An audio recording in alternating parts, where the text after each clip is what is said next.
और खबरों के विश्लेषण करने के लिए हमारे साथ जुड़ रहे हैं होविंड्स के founder Pradeep Mishra sir. Sir, आपका बहुत बहुत स्वागत है आज के शो में। शुक्रिया शुक्रिया अभिषेक जी।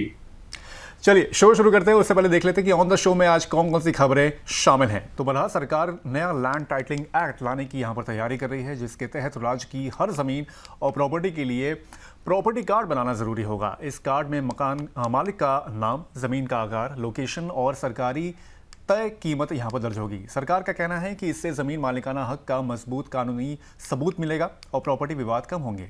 अभी शहरों में प्रॉपर्टी कार्ड और गांवों में 7:1 दस्तावेज इस्तेमाल होते हैं, लेकिन इन्हें हमेशा अंतिम कानूनी प्रमाण नहीं माना जाता है। नए कानून के बाद फ्लैट मालिकों के लिए अलग वर्टिकल प्रॉपर्टी कार्ड भी जारी किए जा सकते हैं। सरकार को उम्मीद है कि इससे जमीन खरीद बिक्री की प्रक्रिया जो होगी वो आसान, पारदर्शी और सुरक्षित बनेगी।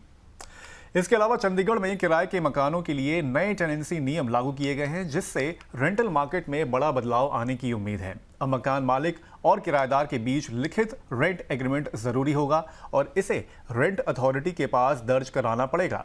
नए नियमों के तहत सिक्योरिटी डिपॉजिट की सीमा तय की गई है और विवादों के समाधान के लिए अलग व्यवस्था बनाई गई है, जिससे मामलों का जल्दी से निपटारा हो सके।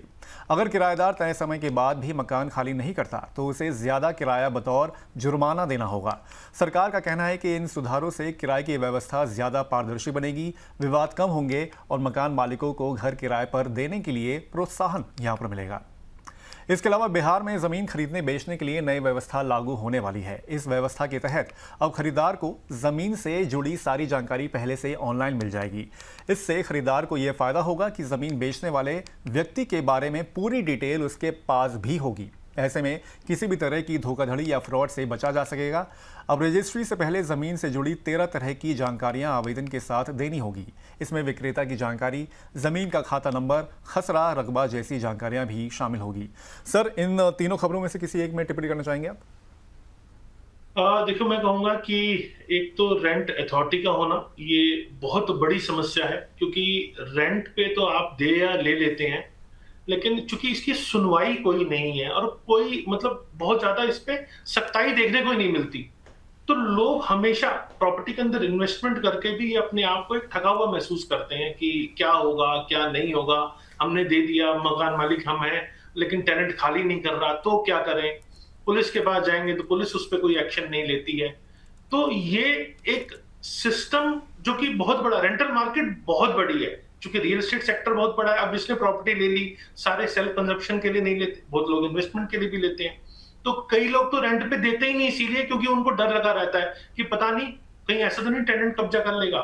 तो रेंट अथॉरिटी का होना ये अपने आप में बहुत पॉजिटिव संकेत है कि इससे जो इन्वेस्टर है वो भी इजीली टेनेंट को दे पाएगा, और वो मकान जो खाली पड़े रह जाते हैं जिसका किसी को फायदा नहीं मिल पाता, वो कम से कम फिल हो पाएंगे और उससे रेंटल मार्केट भी स्टेबल हो पाएगी। क्योंकि जब सभी मकान चढ़े हुए होंगे तो मार्केट में जो अचानक बहुत तेजी देखने को मिली है कोविड के बाद, रेंटल मार्केट में बहुत बहुत तेजी आएगी, तो वो भी कहीं हद तक स्टेबल होगी और लोग कॉन्फिडेंटली इस काम को कर पाएंगे। तो ये एक पॉजिटिव सिग्नल है। दूसरा, आपने कहा कि बिहार के अंदर बहुत सारी चीजें अब ऑनलाइन लोगों को प्रॉपर्टी ट्रांजेक्शन करते टाइम मिल पाएंगी। मैं कहूंगा ऑनलाइन सिस्टम ऑलरेडी एक्टिवेटेड काफी सारे शहरों में, काफी स्टेट्स के अंदर हो चुका है, तो ये एक पॉजिटिव साइन है, क्योंकि ये पहले से ही मिल रहा है। लेकिन इंपॉर्टेंट इशू ये है कि जो बायर प्रॉपर्टी खरीद रहा है उसका उस जो लैंग्वेज है उसको इंटरप्रेट करके अपने लिए समझ पाना, ये भी कई बार बहुत टफ हो जाता है। अगर इस टाइप का भी सिस्टम मिले कि कोई ऐसा ऑफिसर है जो आपको जो नहीं समझ में आ रहा उसको समझाए, तो ये एक पॉजिटिव स्टेप होगा बायर और सेलर की प्रॉपर्टी ट्रांजैक्शन के बीच में, क्योंकि टेक्निकल टर्म्स का ना समझ पाना बायर के लिए सबसे ज्यादा खतरनाक होता है और इससे ट्रांजैक्शन कई बार इजीली एग्जीक्यूट होके भी आने वाले टाइम में फंस जाती है। कई बार एग्रीकल्चर लैंड्स में देखा गया है कि बाद में बहुत सारे उस पर क्लेम्स आ जाते हैं। तो ऐसे क्लेम आज ही अगर अथॉरिटी हर चीज क्लियर करके दे दे तो बायर भी कॉन्फिडेंटली दे पाएगा और उस टाइप की ट्रांजैक्शंस बहुत ज्यादा हो पाएंगी। तो इसको एक अच्छा सा कवर देने की जरूरत है जिससे बायर कॉन्फिडेंटली प्रॉपर्टी की ट्रांजैक्शंस कर पाए। ठीक है Pradeep sir, thank you so much. आज आप हमारे शो में शामिल हुए, समय निकाला, आपने तमाम खबरों का बहुत बारीकी से विश्लेषण किया sir. Thank you so much और उम्मीद करते हैं जल्दी आपसे मुलाकात होगी। चलिए, तो ये आज का हमारा प्रॉपर्टी जंक्शन शो, ये शो कैसा लगा हमें कमेंट करके आप ज़रूर बताएं। बाकी अब होगी आपसे अगले हफ्ते मुलाकात नई खबरों के साथ, नए मेहमान के साथ। तब तक के लिए मुझे दीजिए इजाज़त। नमस्कार।